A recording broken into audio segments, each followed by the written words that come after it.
Sound camera action. आज से 25 बरस पहले आई थी फिल्म खूबसूरत। ये वो खूबसूरत फिल्म थी जिसमें था ये गाना, हे शिवानी तू लगती है नानी। इस फिल्म के लेखक और निर्देशक थे संजय छेल। बहुत खूबसूरत हो। संजय छेल ने लिखी हैं कई महत्वपूर्ण फिल्में। मैं कोई ऐसा गीत गाऊं कि आरज़ू जगाऊं अगर तुम। आपको याद होगी फिल्म रंगीला। जाने माने लेखक, निर्देशक और गीतकार संजय छेल विविध भारती के स्टूडियो में आपसे मुखातिब हैं। इनसे बातचीत की है ममता सिंह ने। आज सुनिए पहली कड़ी। दोस्तों नमस्कार। विविध भारती के स्टूडियो में आज एक ऐसे कलाकार की आमद है जो लेखक हैं, निर्देशक हैं, गीतकार हैं, जो कॉलमिस्ट हैं, थिएटर एक्टर हैं, जिनकी फिल्म है खूबसूरत, जो है बेहद खूबसूरत, जिसके 25 बरस हो रहे हैं। वो हैं संजय छेल। संजय छेल जी, आपका विविध भारती के स्टूडियो में बहुत बहुत स्वागत है। नमस्कार। नमस्कार, थैंक यू सो मच। कैसा लग रहा है स्टूडियो में आकर आपको? बहुत अच्छा लग रहा है। मैं तो बचपन से रेडियो का, आकाशवाणी का इतना फैन हूँ, विविध भारती का। मैंने इसके पहले भी इंटरव्यू कुछ दिए हैं फौजी भाइयों के लिए वगैरह, लेकिन यहाँ आता हूँ तो ऐसा लगता है कि मैं घर पर आया हूँ, क्योंकि मेरी बचपन की जो क्रिएटिव यादें हैं वो रेडियो से ही जुड़ी है। जब मैं बचपन में रेडियो के जो गाने सुनता था, और तब कुछ गाने सुनकर मुझे ऐसा लगता था कि मुझे भी गीतकार बनना चाहिए, कलाकार बनना चाहिए। हालांकि घर में वातावरण था, मेरे फादर थिएटर में थे, लेकिन तब कुछ ऐसी समझ तो थी नहीं। तो कुछ गाने सुन के ऐसे मुग्ध हो जाते थे हम, ऐसे इम्प्रेस हो जाते थे कि अरे ऐसा गाना मैं कब लिखूंगा, कब मेरी ऐसी कोई फिल्म होगी। और आज आपने मेरी फिल्म के लिए, आज तीसरी चौथी बार मैं आया हूँ आकाशवाणी में, विविध भारती में, तो लगता है कि एक सपना सच हुआ। कौन से वो गाने हैं जो आप सुना करते थे और कौन सा वो प्रोग्राम है, अगर याद है तो? और शहर कौन सा था जब आप वो रेडियो सुना करते थे? बम्बई में। गुजरात में मेरी पैदाइश हुई, द्वारका गुजरात में। मेरी माँ वहाँ प्रोफेसर थी, लेकिन मैं बड़ा हुआ यहाँ आके, मतलब स्कूलिंग वगैरह, हाँ 4-5 साल का तब से यहाँ आ गया। मुझे बहुत अच्छे अच्छे गाने, मुझे एक गाना बिल्कुल याद है। वो गाना मुझे बहुत सालों तक पता नहीं था किसने लिखा था, बाद में पता चला। ऑफ कोर्स आंटी के वहां गया था, उनका खुले में ऐसा बंगले टाइप का था, तो सब लोग रात को सो रहे थे, तो एक गाना बजा तब ट्रांजिस्टर पे, हम लोग सब सो रहे थे रात को, गर्मियों के दिन।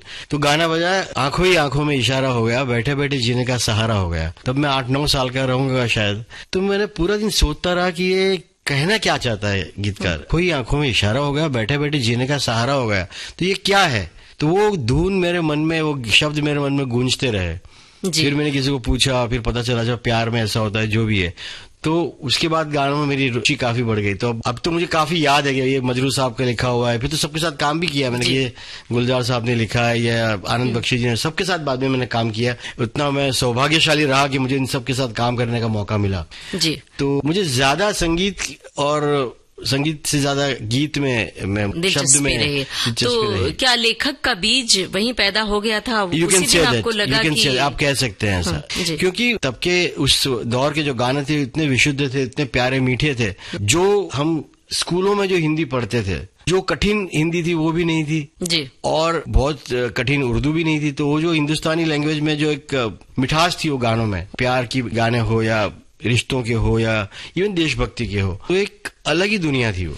तो मुंबई में पढ़े लिखे, आपने जिक्र किया, पढ़ाई लिखाई में आप कैसे थे? और क्या कभी ऐसा मौका मिला मंच पर आपको एक्टिंग करने का या स्कूल में गाना लिखने का? क्योंकि जब लेखक एक बीज पैदा हो जाता है, लेखक का बीज भीतर, तो जब ऐसा मौका आता है तो स्कूल में तो वो बड़ा ही यादगार होता है। कोई ऐसी याद है श्रोताओं के साथ? हाँ, मेरी स्कूल जो थी वो बहुत ही अद्भुत स्कूल थी। वहाँ हमारे जो प्रिंसिपल थे, अभी भी है, शी इज 99 years old। तो उस स्कूल में क्या था कि वहाँ साहित्य आर्ट के प्रोग्राम्स काफी होते थे। Inter school, inter class drama competition होती थी जी।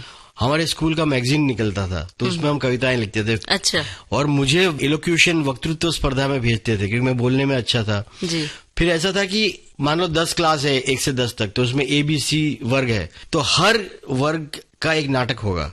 वो नाटक पसंद करना, लिखना और डायरेक्ट करना वहाँ का कोई भी लड़का या लड़की होगा वो करेंगे। तो उसमें कंपटीशन होती थी। तो हमारे स्कूल से काफी आर्टिस्ट निकले हैं, जैसे परेश रावल हमारे स्कूल से निकले हैं। क्या बात है। विपुल अमृतलाल शाह हमारे स्कूल से निकले हैं। परेश गणात्रा, हमारे ऐसे बहुत सारे कलाकार हैं, कुछ तो नाम भी मुझे याद नहीं आ रहे। जी जी। तो वो हमारे जो टीचर थी इंदु बहन, वो अमेरिका से आई थी, तो वो काफी प्रोग्रेसिव थी और उन्होंने इस तरह के एक्सपेरिमेंट भी किए थे हमारे लिए।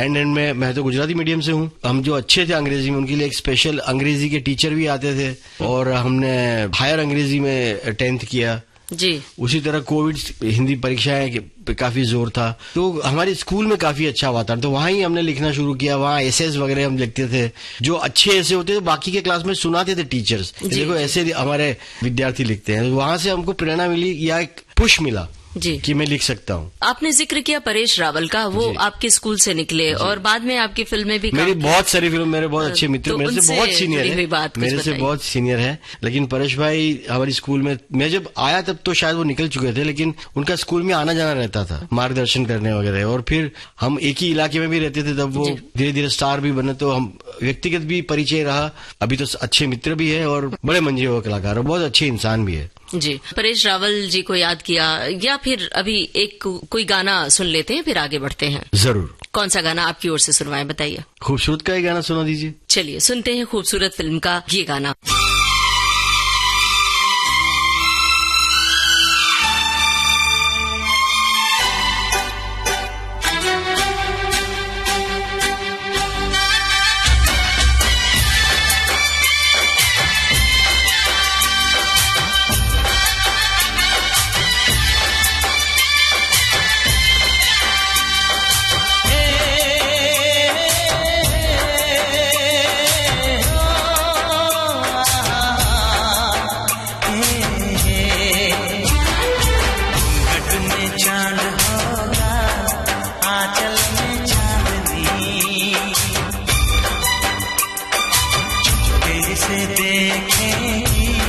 साजन को सजनी,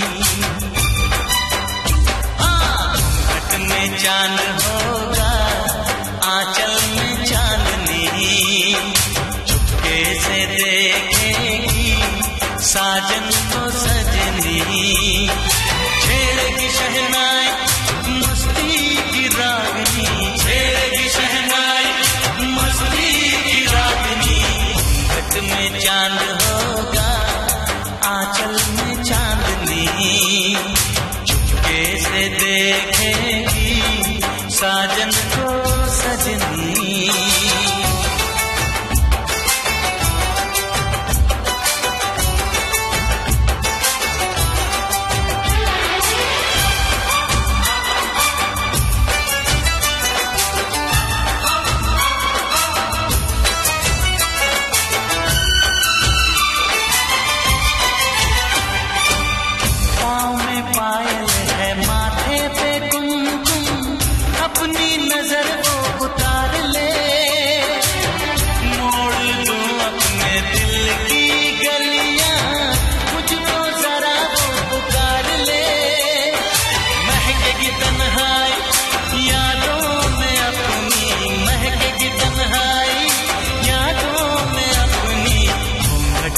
चांद होगा, आंचल में चांदनी, चुपके से देखेगी साजन को सजनी।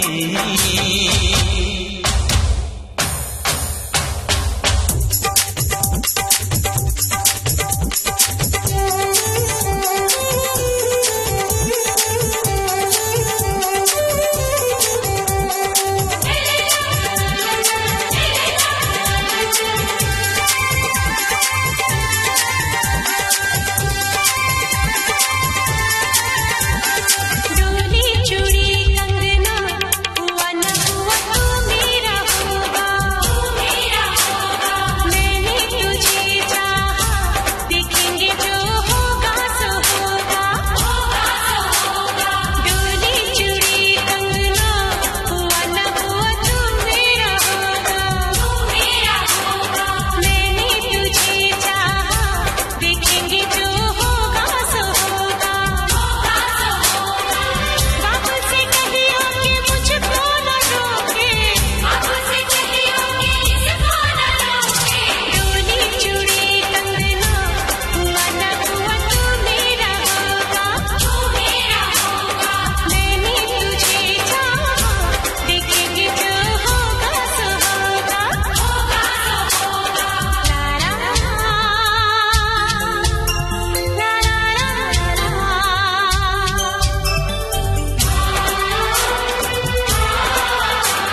चांदनी चुपके से देखेगी साजन वो सजनी चूड़ी चूड़ी कंगना हुआ ना हुआ जो मेरा होगा घूंघट में चांद होगा आंचल में चांदनी।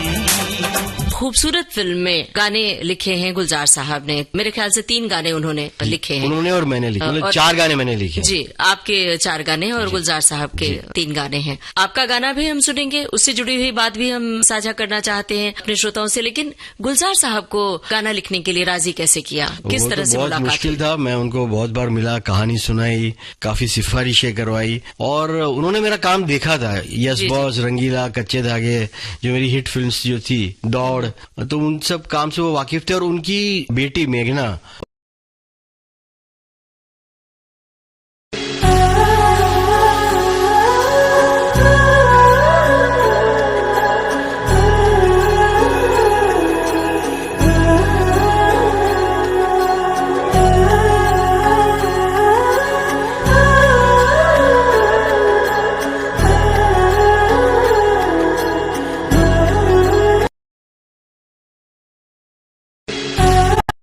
भी किया।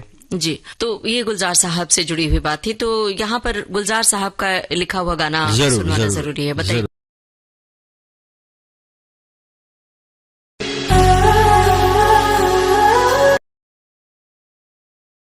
अभी बहुत खूबसूरत लिखा था उन्होंने, हीरोइन का पात्र, उसके बैकग्राउंड में वो गाना, उसके बारे में वो गाना था, तो वो तो शुद्ध कविता ही है। तो यहाँ पर ये गाना सुनते हैं जो टाइटल सॉन्ग है, बहुत खूबसूरत हो, गुलजार साहब का लिखा हुआ। बड़ी ताजा खबर है कि तुम खूबसूरत हो,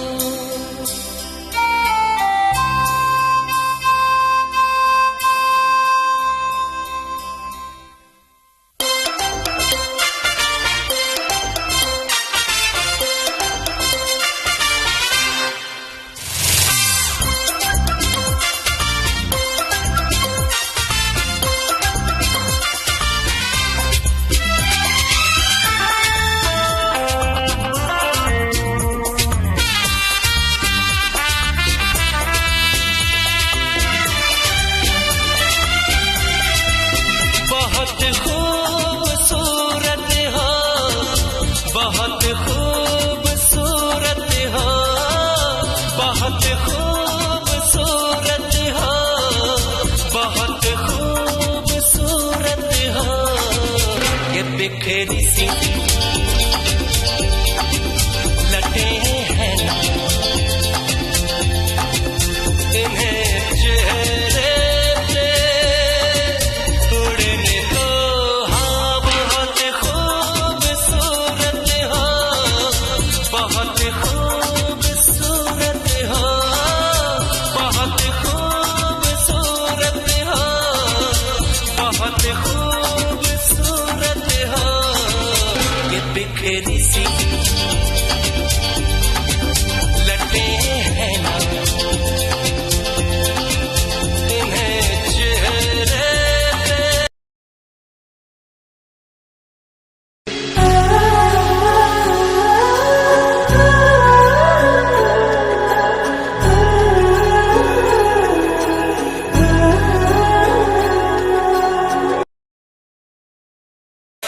उदासी की हल्दी है हट जाएगी,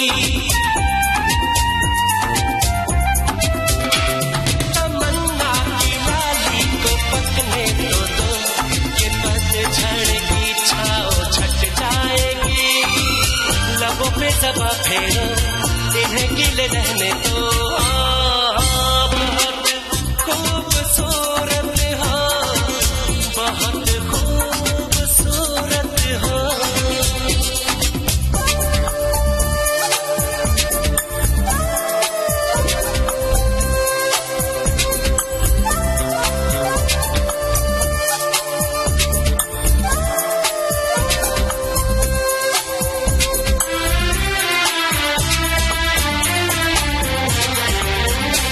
वो चेहरे जो रोशन है लो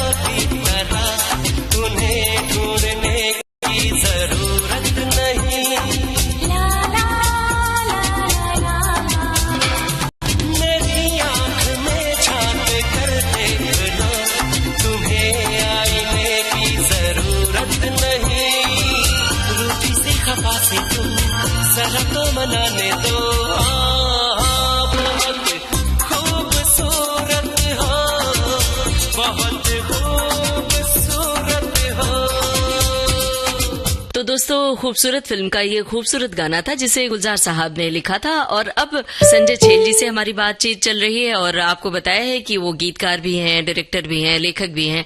तो इसी फिल्म में उन्होंने 4 गाने लिखे हैं। तो संजय छेल जी, हमें बताइए कि जो आपने ये गाना लिखा है, मेरा एक सपना है, घूंघट में चांद और बरसे क्यों बरसात, आपकी पसंद का कौन सा गाना है? पसंद के तो सारे गाने हैं। वैसा गीत को चुनना मुश्किल। वो एक ऐसा एल्बम था उस साल का जिसके सारे गाने चले थे। अक्सर फिल्मों में 1 या 2 गाने चलते हैं, आज तो वो भी नहीं चलते, लेकिन उस जमाने में भी सारे गाने नहीं चलते थे। ये एल्बम के सारे गाने चले थे जी। तो मेरा पसंदीदा गाना जो अपना है वो है मेरा लिखा हुआ मेरा एक सपना है, देखो तुझे सपनों में, तू माने ना माने है तू ही मेरे अपनों में। उसके अंतरे भी बहुत अच्छे हैं और मुखड़े की एक हल्की सी ट्यून भी मैंने बनाई थी और गाना बहुत अच्छा पिक्चराइज हुआ था और बहुत बजा वो गाना और मुझे उसमें लिखने में बहुत मजा आया था। कुमार सानू और कविता कृष्णमूर्ति की आवाजें, बहुत शुद्ध कविता। लिखने में मजा आया। तो कुछ लिखने से जुड़ी हुई बात, रिकॉर्डिंग से जुड़ी हुई कोई खास याद साझा कीजिए आप। उसमें आलाप कुमार शानू जी ने ऐड किया था, आलाप था नहीं और उसका जो अंतरा था वो बहुत मुश्किल था लिखना, मुझे ट्यून पे लिखना था।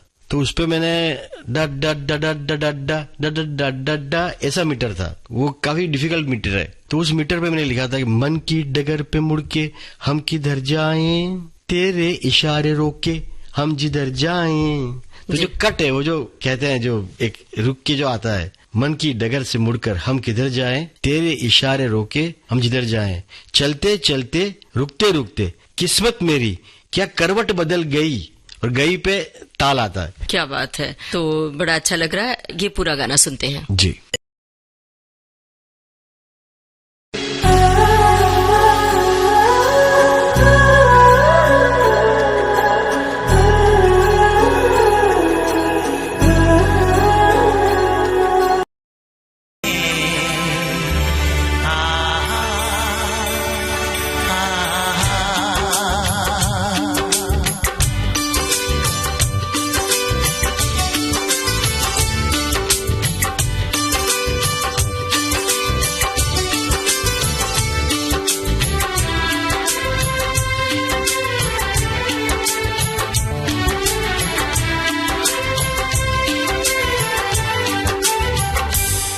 एक सपना है कि देखूं तुझे सपनों में, तू माने ना माने।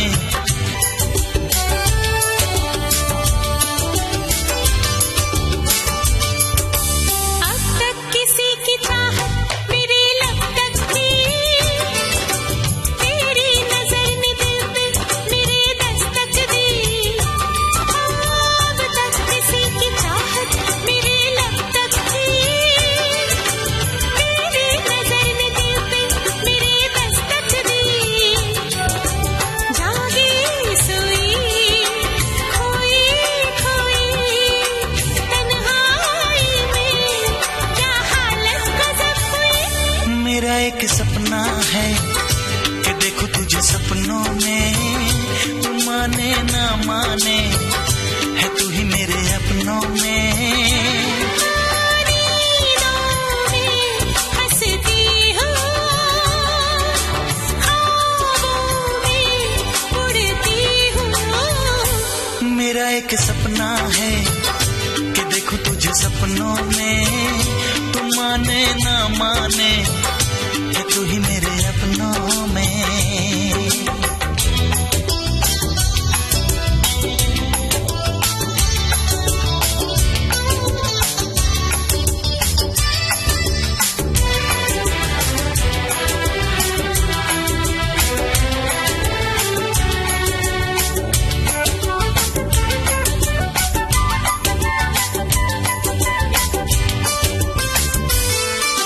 मन की डगर पे मुड़ के हम किधर जाएं, ओ तेरे इशारे रोके हम जिधर जाएं। मन की डगर पे मुड़ के हम किधर जाएं, तेरे इशारे रोके हम जिधर जाएं। चलते चलते रुकते रुकते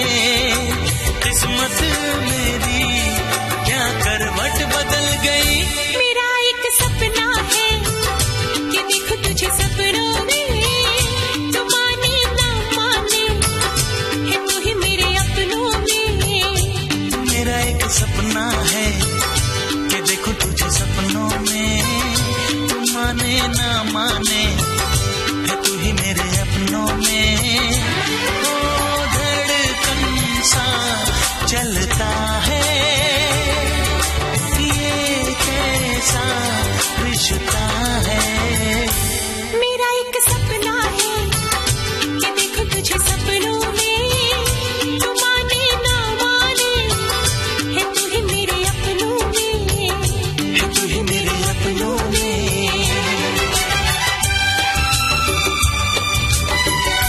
अगले गाने से जुड़ी हुई कोई बात, रिकॉर्डिंग से जुड़ी हुई कोई खास याद आप साझा करना चाहेंगे? एक गाना था ए शिवानी, वो बहुत चला, वो पिक्चर का मतलब वो फ्लैगशिप गाना हो गया था। वो दरअसल संजय दत्त का आइडिया था। वहां पे एक सीन था जिसमें वो शिवानी वो घर में आ गया एज एन इम्पोस्टर, एक आगंतुक बन के आया है। तो वो शिवानी जो बुझी बुझी लड़की है उसकी छेड़खानी करता है। अब छेड़खानी वो वाली छेड़खानी नहीं है, मजाक उसे करता है और उसको ही tries to open her up, एक आत्मविश्वास देने की कोशिश करता है। तो उसमें थोड़ा चिढ़ा के, थोड़ी उसकी मखौल करके, इट वॉज हिज आइडिया कि मैं ऐसा कुछ कहूंगा ए शिवानी जी।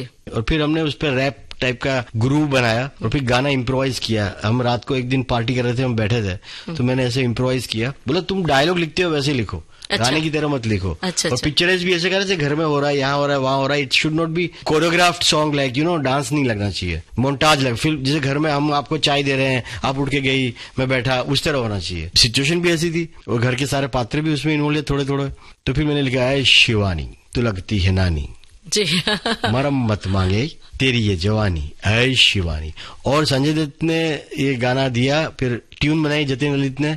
5-6 दिन तक संजू ने उसका रियाज किया, रिहर्सल किया, क्योंकि वो गायक तो है नहीं जी, लेकिन अच्छा कॉन्फिडेंस से गाया। और आप यकीन नहीं करोगे 20 मिनट में वो गाना गा के वो निकल गए थे क्या बात है माइक पर। तो ये गाना तो हम एक मुखड़ा तो कम से कम सुनवाएंगे, लेकिन संजय दत्त से जुड़ी हुई कोई खास बात साझा करना चाहेंगे श्रोताओं से? संजय दत्त साहब के साथ मैंने बहुत फिल्में की। मैं असिस्टेंट था, एक फिल्म थी साहिबा जो 93 में आई थी जी। तो मैं 91-92 से असिस्टेंट था रमेश तलवार साहब का। जी।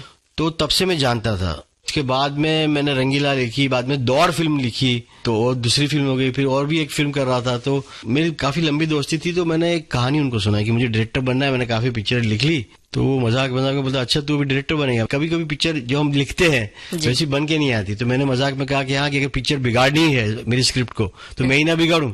तो बोलते ठीक है। तो कहानी सुनाई मैंने खूबसूरत की। उन्होंने कहा किसको लेना चाहता है? मैं बोला आप करोगे? तो बोला अरे मेरी तो एक्शन इमेज है, मैं तो रफ टफ फिल्म करता हूँ। मैंने आपकी एक्शन इमेज है लेकिन आपकी सेंस ऑफ ह्यूमर बहुत अच्छी है रियल लाइफ में, तो आप अच्छी कॉमेडी करोगे, रोमांटिक कॉमेडी कीजिए, आपकी एक अलग पहचान बनेगी। तो he was not confident, he was ready to take challenge, जैसे चलो मैं करता हूँ। और वो काफी व्यक्तिगत अपने जीवन में, पर्सनल लाइफ में काफी दौर से गुजर रहे थे, उसके बारे में तो बात सबको पता है। लेकिन उसमें वक्त निकाल के उन्होंने काफी कन्विक्शन से, काफी शिद्दत और मेहनत और मेरे लिखे हुए पात्र पे भरोसा करके उन्होंने फिल्म में काम किया।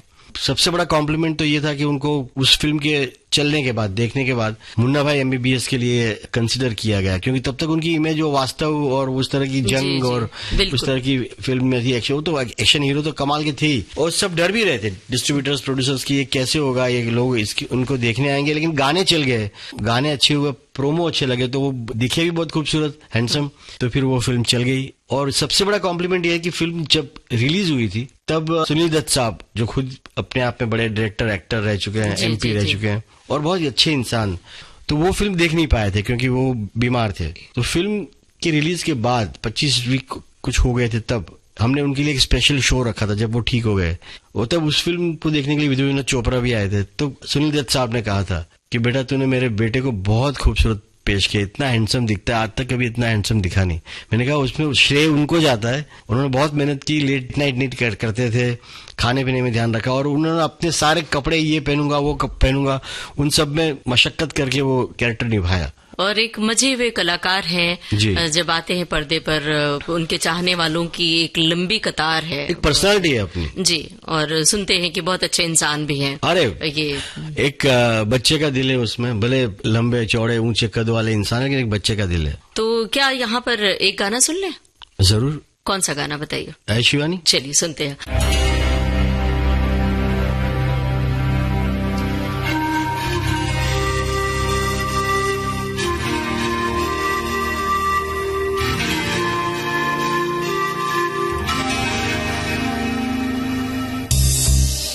बच्चे लोग, तुमने कभी काला ताजमहल देखा है? क्या? कभी बिना पानी का समंदर देखा है?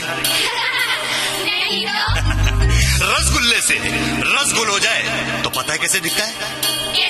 कैसा? वो देखो, जीता जागता नमूना मिस शिवानी। क्या लगा रखा है ये सब? हाँ, क्या लगा रखा है? अरे बोर हो रहे हैं यार, कुछ तो मस्ती करने दो, कुछ तो करो, अरे कुछ तो करो यार।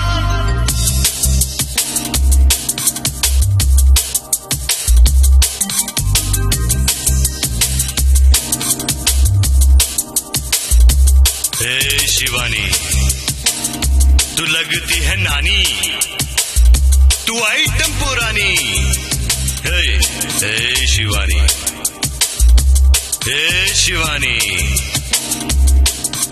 बोरिंग है तेरी जवानी, बताना दीवानी, थोबड़े पे 12 क्यों बजे हैं बोल। हे शिवानी, तू फ्लॉप है कहानी, खड़ूस खानदानी। हे शिवानी,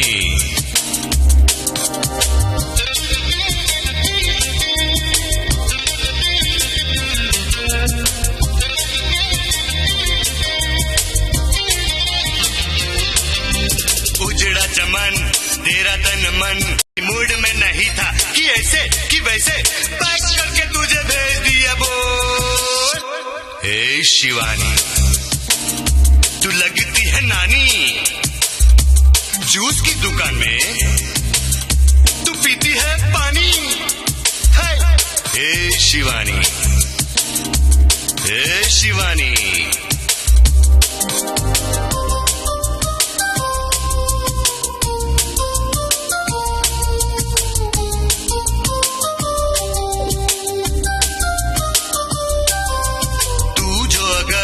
रास्ता काटे तो बिल्ली मर जाए, खुद अगर देखे तुझे तो वो भी डर जाए। तू इतनी थकेली, तू इतनी पकेली, अकेली दौड़े तो भी रेस हार जाए बोल। हे शिवानी, तू लगती है नानी, मरम्मत मांगे तेरी ये जवानी। हे शिवानी,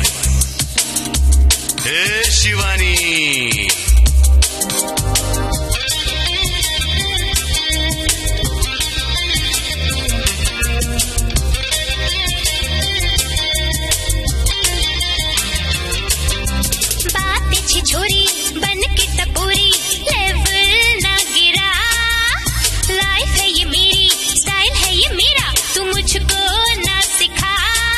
अरे किसने कहा है कि हर लड़की को यूं लटके यूं छटके नखरे करके जीना ही पड़ेगा बोल। हे शिवानी, तू लगती है नानी, बनेगी कब रानी। हे शिवानी,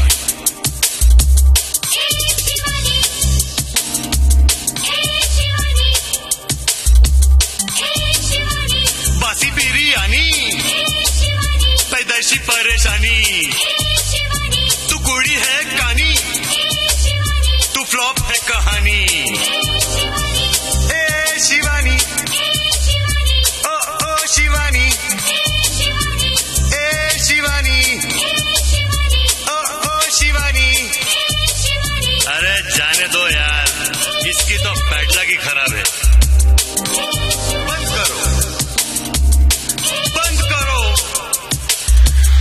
करो।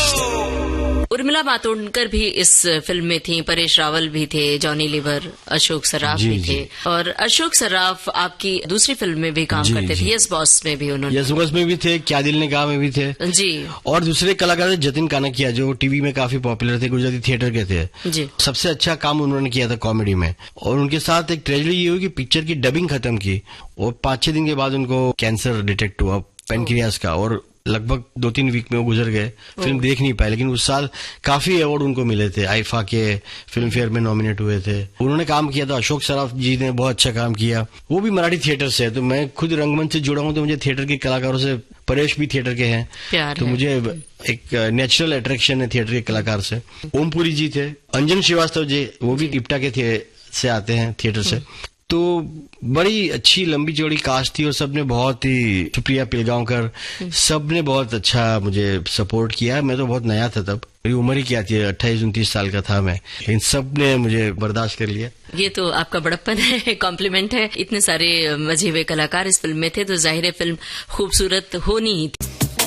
खूबसूरत फिल्म की बातें थी, थिएटर की बात आप कर रहे थे, और बहुत सारी फिल्में हैं जिनका हम जिक्र क्रमवार करना चाहेंगे, लेकिन बात थिएटर की चल रही है तो थिएटर के दिनों की ओर लौटिए और यादें कुछ ताजा कीजिए। कौन सा वो नाटक है जो आपके जहन में आज भी ताजा है, या कहाँ कुछ आपको सीखने को मिला थिएटर से? दरअसल मेरे पिताजी छेल परेश के नाम से सेट्स बनाते थे, गुजराती, हिंदी, एक जोड़ी थी छेल एक जोड़ी परेश थी, की, हाँ, खास। अब तक चलती, 50 साल तक वो चली। 1920 में मेरे पापा के पार्टनर गुजर गए, 21-22 के आसपास, तब तक उनके नाम से वो प्लेज आते रहे। कम से कम 600 से ऊपर ड्रामा के सेट्स किए, 35 फिल्में की अलग अलग भाषाओं में। मेरी खूबसूरत के भी आर्ट डायरेक्टर थे। तो बचपन से थिएटर रंगमंच, गुजराती रंगमंच में देखता था, पार्ला ईस्ट में था तो मराठी थिएटर भी देखता था। तो नाटक की स्क्रिप्ट आती थी, पापा जब डिजाइन करते थे सेट्स, तो वो पहले मैं पढ़ लेता था और फिर वो देखता था कैसा स्टेज पर हुआ। तब मुझे समझ में आया कि अच्छा ऐसे लिखा हुआ होता है, वो ऐसे परफॉर्म होता है और ऐसे डायरेक्टर डायरेक्ट करता है। घर में ही वो स्कूल बन गई। फिर मैंने इंटर कॉलेज कंपटीशन में ड्रामा लिखने शुरू किए, तो मेरे को ड्रामा अच्छे गए, इनाम मिले उसको, और कुछ नाटक तो बहुत सी कॉलेज में परफॉर्म हुए, बहुत सी कंपटीशन में परफॉर्म हुए। फिर मैं शफी इनामदार के साथ काम करता था, उस वक्त बड़े कलाकार कांति मड़िया के साथ काम किया, जो गुजराती रंगमंच के लेजेंड है। और मैंने खुद ने नाटक भी कुछ डायरेक्ट किए। जी, कौन से नाटक थे? मेरा एक प्ले था, साइकोलॉजिकल थ्रिलर था, प्रकरण 1956, चैप्टर 1956, थ्रिलर था, साइकोलॉजिकल थ्रिलर। एक मेरा प्ले था क्रॉसवर्ड पजल, वो बहुत भाषाओं में हुआ, एकांकी थी वो जी। फिर तब तक सीरियल वगैरह आ गई थी और गुजराती थिएटर रंगमंच का थोड़ा रंग बदल गया था। मुझे लगा कि मैं यहाँ नहीं फिट हो पाऊंगा मेरे मिजाज को देखते हुए, तो फिर मैंने सीरियल लिखना शुरू की, नया नुक्कड़, फिल्मी चक्कर, वो सब सीरियल मेरी आई, बहुत हिट हुई। तो मैंने काफी सीरियल लिखी और फिर फिल्मों में आ गया, और फिल्में करते करते फिर डायरेक्टर बन गया। तो पहली फिल्म आई थी पहला नशा, जो आशुतोष गोवारी करके भी पहली फिल्म थी। उसके बाद रंगीला आई, फिर यस बॉस आया, कच्चे धागे, फिर भी दिल हिंदुस्तानी, खूबसूरत से लेकर मैंने प्यार क्यों किया, कृष्णा कोटक, कितनी फिल्म, मतलब फिर पार्टनर, इंदु सरकार, मान गए मुगले आजम, क्या दिल ने कहा, फिर अभी कोविड से पहले आई थी पटेल की पंजाबी शादी। लंबा लिस्ट है जी, एक लंबी फहरिस्त है आपकी। हाँ। फिल्मों की और टीवी सीरियल्स की भी जी। तो इसका जिक्र तो हम करते चलेंगे। यहाँ पर आपने बताया कि थिएटर में आपके पिता की जोड़ी थी, जो छेल परेश की जोड़ी, बहुत हिट है और बहुत लोग सराहते हैं गुजराती थिएटर की दुनिया में। पिता से आपने नाटक की बारीकियां सीखी होगी, जाहिर सी बात है, एक स्कूल है। पिता से घर में क्या कुछ सीखा आपने, या पिता आपकी कैसे रहे? स्ट्रिक्ट तो थे उस जमाने में, तो होते ही थे स्ट्रिक्ट, और उनके पास टाइम ही नहीं था मेरे लिए, क्योंकि उनका एक ही था कि मेरे तो अभी मेरा नेक्स्ट प्ले आ रहा है, नया नेक्स्ट ड्रामा आ रहा है नेक्स्ट संडे। दौर में 10-10, 15-15 ड्रामा उनके चलते थे, तो बहुत बिजी रहते थे। तो उनसे मैंने एक बात सीखा, मेरे पिताजी का देहांत हुआ 2014 में, तो उस रात तक वो स्केच बनाते थे। अगले दिन सुबह उनकी नैसर्गिक मृत्यु हो गई, लेकिन उस रात को भी वो स्केच बनाते। उनसे सीखा कर्मठता, काम करते रहो, मेहनत करते रहो। उस वक्त तो बहुत पैसे भी कम मिलते थे थिएटर में, फिर भी वो काम करते रहे जी, कांस्टेंट काम।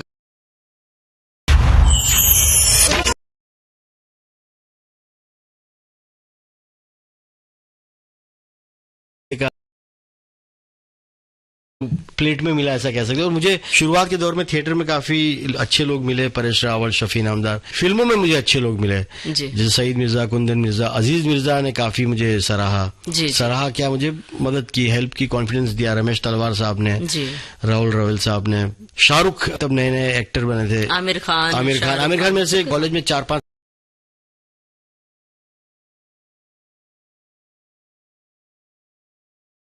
भी करते थे। आमिर ने भी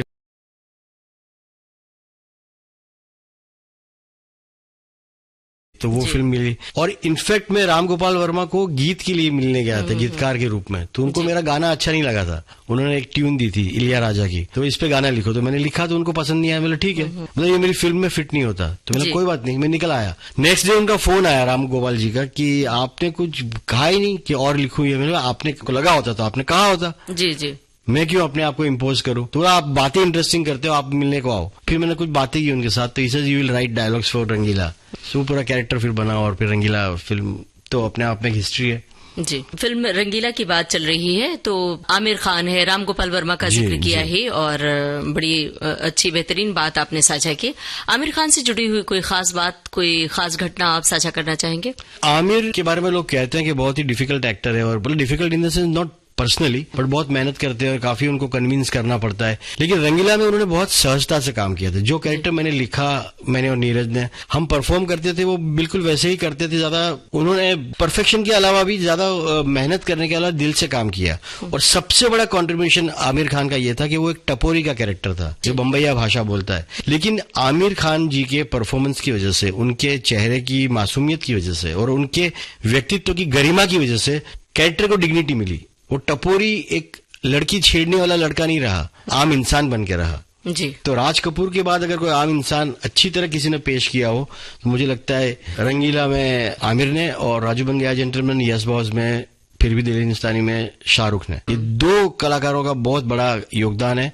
जो थिएटर में ऑडियंस आनी बंद हो गई थी, जो ऑफकोर्स सलमान खान की वजह से आनी शुरू भी हुई, मैंने प्यार किया से बरजातिया की अच्छी फिल्म थी, तब जो एक अच्छी ऑडियंस आनी शुरू हुई, डिग्निफाइड, तो वो दौर ये तीनों खान ने आगे चलाया। जी, क्या बात है। अब यहाँ पर कौन सा गाना सुनवाना चाहेंगे? रंगीला की बात चल रही है, उसी फिल्म का गाना या कोई और?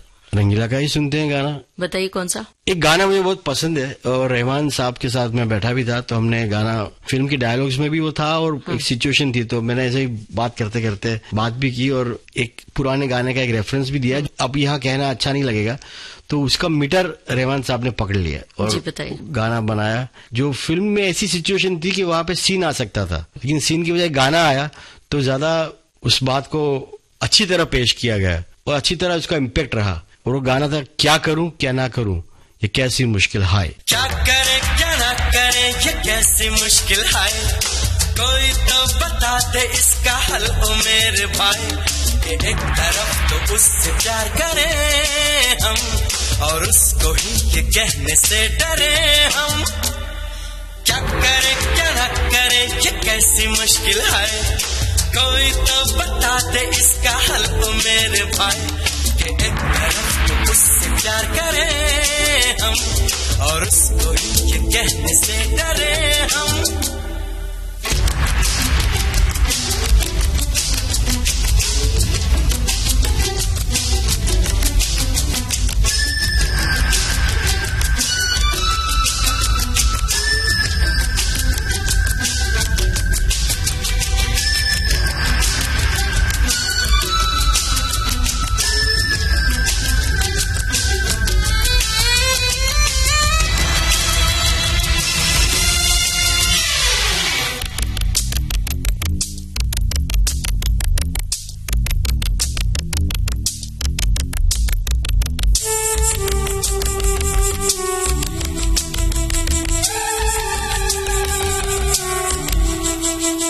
रोज रोज हम सोचता यही, आज हमको वो अगर मिल जाए कहीं, तो ऐसा बोलेगा साला वैसा बोलेगा, खुल्लम खुल्ला उस पे दिल का राज हम खोलेगा। वो सामने कहने से डरे हम। क्या करे क्या ना करे ये कैसी मुश्किल है, कोई तो बता दे इसका हल ओ मेरे भाई।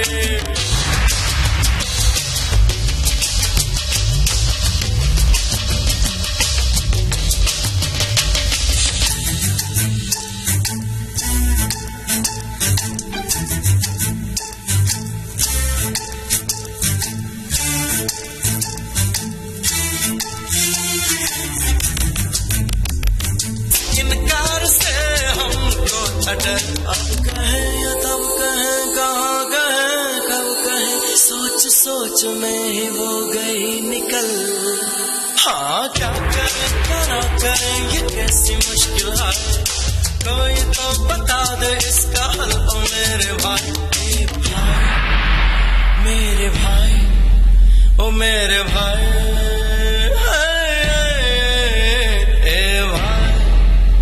मेरे भाई ओ मेरे भाई। क्या करूं कि ना करूं कि कैसी मुश्किल है, और लग रहा है कि कौन कौन सी बातें आपसे पूछूं, कौन कौन सी बातें छोड़ दूं। तो हम एक के बाद एक पूछते रहेंगे। तो रंगीला फिल्म का ये गाना था, और रंगीला फिल्म में आमिर खान थे, उसके बाद यस बॉस आसपास थी। हाँ। इसकी शूटिंग भी लगभग आसपास साथ में ही चल रही थी। और ये यस बॉस फिल्म के मुझे लगता है 25 बरस पूरे हुए और जश्न भी बनाया गया मेरे ख्याल से।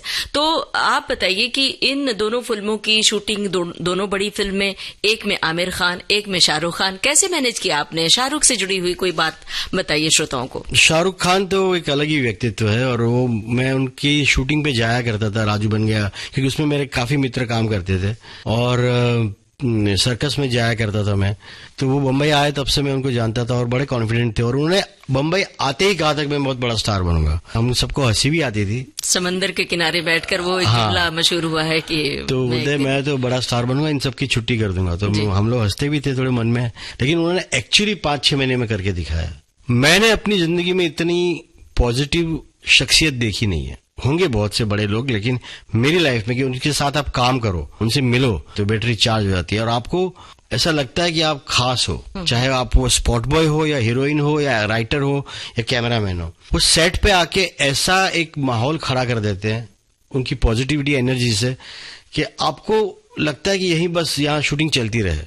कभी कभी ऐसा होता है कि यार कौन जाए शूटिंग में, नहीं जाना। मैं एज अ राइटर ना जाऊं तो भी चल जाता है, सीन लिख लिया है, लेकिन मैं अक्सर कोशिश करता हूं कि मेरी फिल्म की शूटिंग में मैं रहूं ताकि वहां कुछ चेंजेस हो सके। लेकिन शाहरुख खान की शूटिंग में यह है कि बहुत मजा आता है। अच्छा, और बड़े चालाक भी है।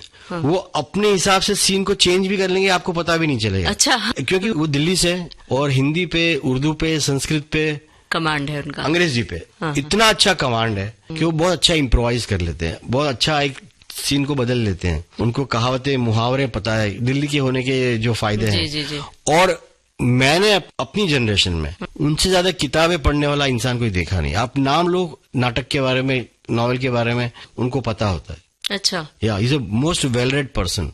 क्या बात है। इतने, इसलिए भाषा उनकी बहुत अच्छी है जी, बहुत शुद्ध है। कुछ इस फिल्म से जुड़ी हुई कोई घटना है जो शाहरुख खान कुछ तैयार होते हैं, कुछ चूड़ी वगैरह पहनते हैं, जो उनका आइडिया था एक, वो गाने का जो मुखड़ा था, उन्होंने बोला कि मैं ऐसे करूंगा और गाना ऐसे, वहां से ट्रांजिशन उसका होगा, वहां से वो सीन से गाने में कैसे जाएगा। तो वो आपका लिखा हुआ नहीं था उसमें? वो जावेद साहब के गाने थे जी। तो मैंने तो संवाद लिखे थे, स्क्रीन पे लिखा था, कहानी भी लिखी थी मैंने उसमें काफी काम किया था।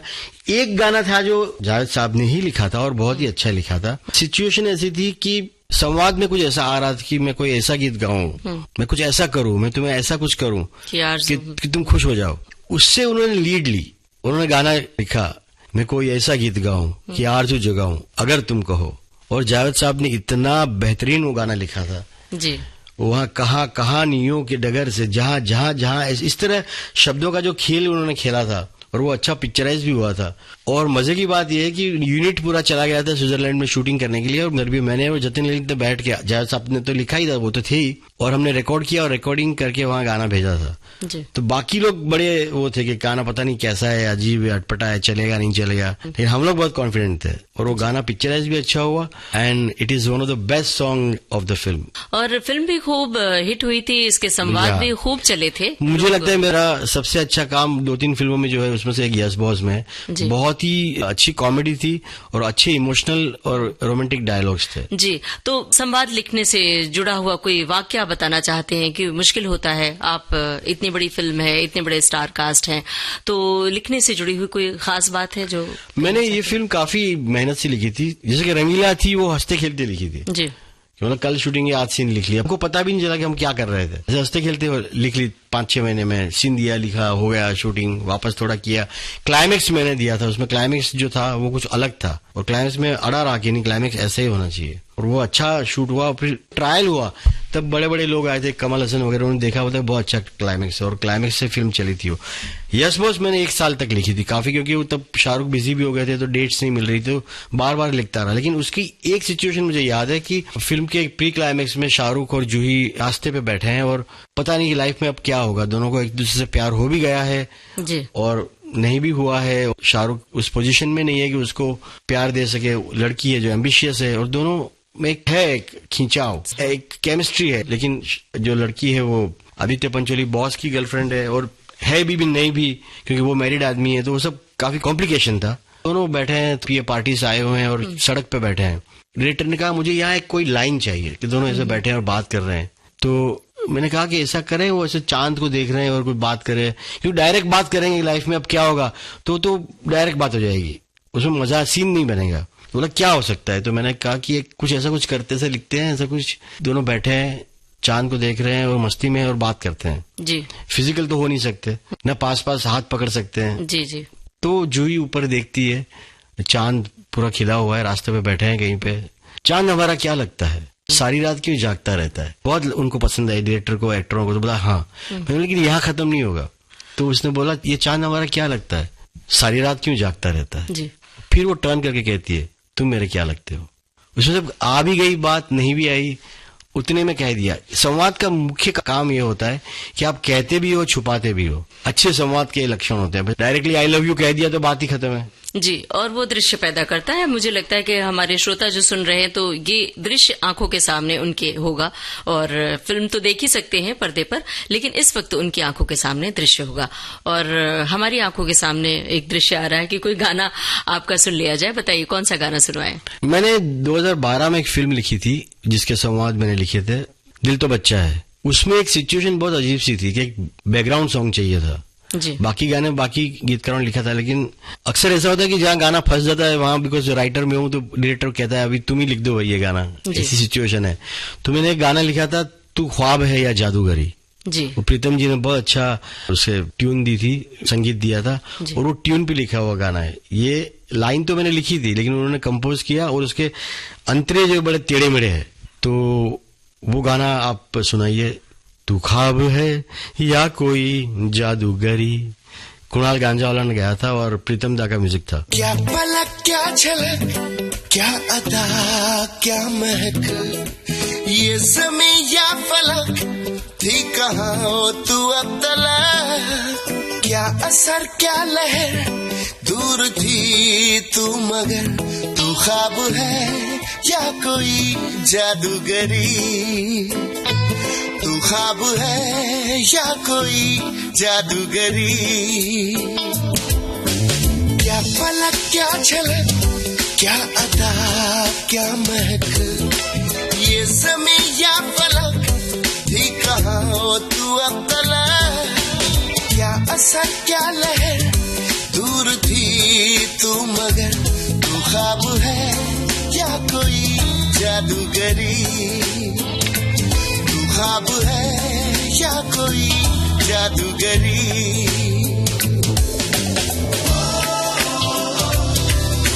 ये जो महका सा है,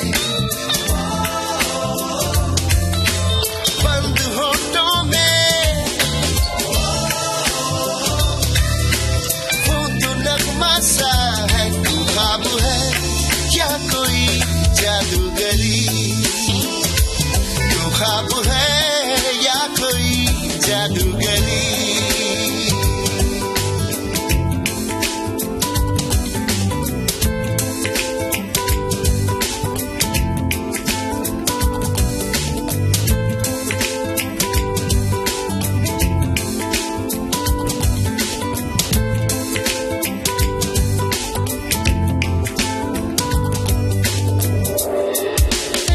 सोई सोई रातों में जागा मैं रहूं, खोई खोई यादों में सोया मैं रहूं। हाँ तुझे मिलके क्या मैं कहूँ, सोचा करूं। तेरी एक हाँ पे मैं जी लूं या मरूं। तुमको भी ये बेचैनियां होती है क्या।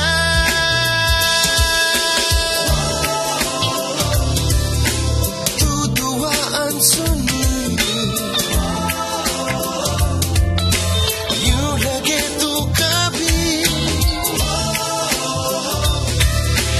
धूप में चांदनी। तू ख्वाब है क्या कोई जादूगरी। तू ख्वाब है या कोई जादूगरी।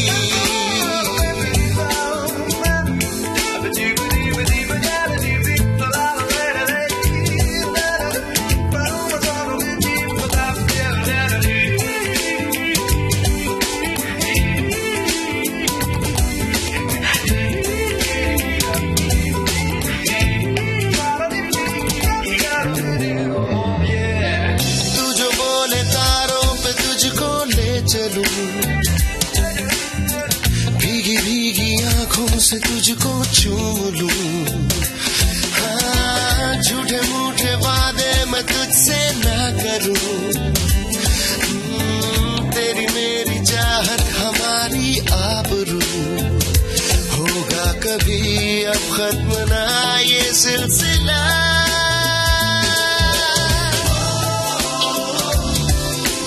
एक लम्हा सा है मेरी सांसों में, वो तो बहका सा है, तू ख्वाब है या कोई जादूगरी। आप सुन रहे थे जाने माने लेखक, गीतकार और निर्देशक संजय छेल से ममता सिंह की बातचीत की पहली कड़ी। क्या दिल ने कहा, क्या तुमने सुना, मिलते बिछड़ते यूं रिकॉर्डिंग इंजीनियर किरण बाग, प्रस्तुतकर्ता जुबैर खान। हर दिल में बसती हूँ मैं, हीरोइन हूँ। इस कार्यक्रम की दूसरी और आखिरी कड़ी आप सुनेंगे अगले हफ्ते। सेलुलाइट डिजिटल अपना बॉम्बे टॉकीज, पिक्चर ही कल्चर है अपना बॉम्बे टॉकीज। रॉकिंग है रोलिंग है अपना बॉम्बे टॉकीज। सुपर है डुपर है अपना बॉम्बे टॉकीज।